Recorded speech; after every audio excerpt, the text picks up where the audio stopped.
worse. So if you kind of cast your eye to maybe sort of 11, 12 o'clock, you can see that bluish skin and a bluish grey skin just lurking behind the impacted debris. That's the eardrum, which is very sensitive. And the problem with this case is that, first of all, it's not comfortable for the patient actually digging around in there, but really no other option. Sadness has to be done. So it's in a very sensitive part of the ear canal, as well as the ears are very sensitive. The ear canal in that area, well, the inner 2/3 of the ear canal for most people, is very sensitive to touch. So there's no lovely sort of cushion underneath the skin of fat or cartilage like that. So we can't really pull it up. It's just very thin skin, around a 10th of a millimetre thick, roughly, onto bone. So if you scrape against it, pull it, apply too much pressure, the patient is going to jump, which is bad news if you're working in the eardrum. So you've got to be very careful. The other problem is that this plug needs to be pushed down against the eardrum, and then the patient is applied sort of half-heartedly some drops. And what that's done is it's partially softened the ear, and this debris has then sort of seeped into the recess of the ear. So just before your ear canal gets to the eardrum, it's not a smooth play. So the ear canal doesn't attach to the eardrum perpendicularly, if that's a word. So it goes down in the upper area. So we have these recesses or trenches or depressions, fosses, whatever you want to call it. And the plug is then anchored in those recesses. So that makes the whole thing difficult. Additionally, there's some filler. So that's what the kind of white furry stuff is. That's probably an aspergillus stuff. So we've got that going, which is nice.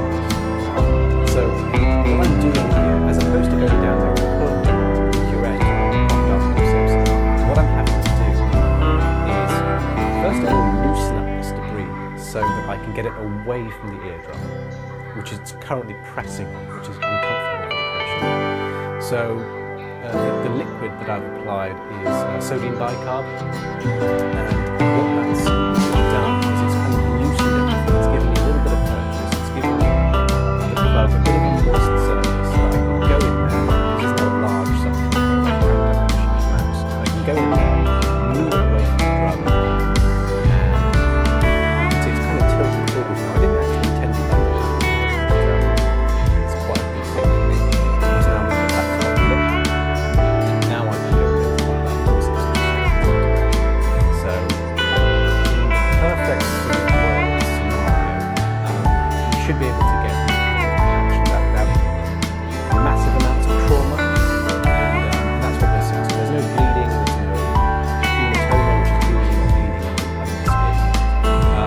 Lacerations, there's no perforation, obviously.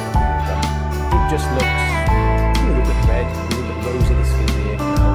That sort of grey blue skin is the eardrum. So that was a successful procedure. However, this is the patient's other ear. It's even worse, actually. So I'm not sure what he was thinking, but I think he's gone down, again, done the same thing this ear. He's basically shoved the cotton bud in as far as it can go, and he's obviously stopped when he's realised that it's then hurting, and his hearing has become muffled, and there's fullness in the ear. More sodium bicarb. There's also fungus, fungal overgrowth. So the fungus is obviously feeding off this debris. And this side was slightly more difficult because the impaction is kind of held in place in dead skin in the recesses. What I'm doing here is I'm just trying to unstick everything by kind of shoving it vertically. And again, we can see the ears of the that's the 12 o'clock, 11 1. So find something. This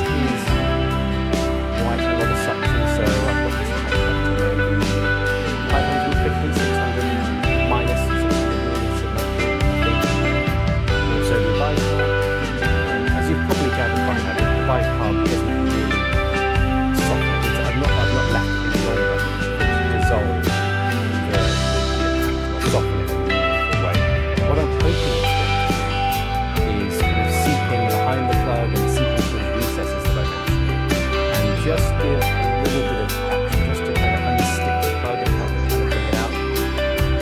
Because also, whilst it doesn't soften the debris in a huge way, it does moisten the surface of it, so that when the suction goes kind of latch onto it.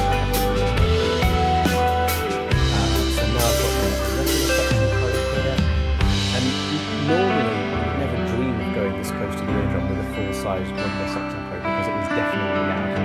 However, we've got this gigantic plug against the eardrum, so I'm not too worried about it. If you just look underneath the plug to the 6 o'clock, you can see that skin I was talking about, which was holding it in place, which is a pain in the neck. There's also fungal growth underneath the plug as well. So, had we left this in there, you'd probably find that as the fungus matures, you'll see spores, and that's usually a good sign of what type of fungus it is. So if the spores are black, it's Aspergillus niger. If it's kind of bluey, kind of shady blue, then that's Fumigatus. Yellow, flavus, and so on and so forth. Flavus, whatever. So there's the plug. And again, eardrum doesn't look too bad considering. The ear canal is just a little bit rosy, but actually everything's okay.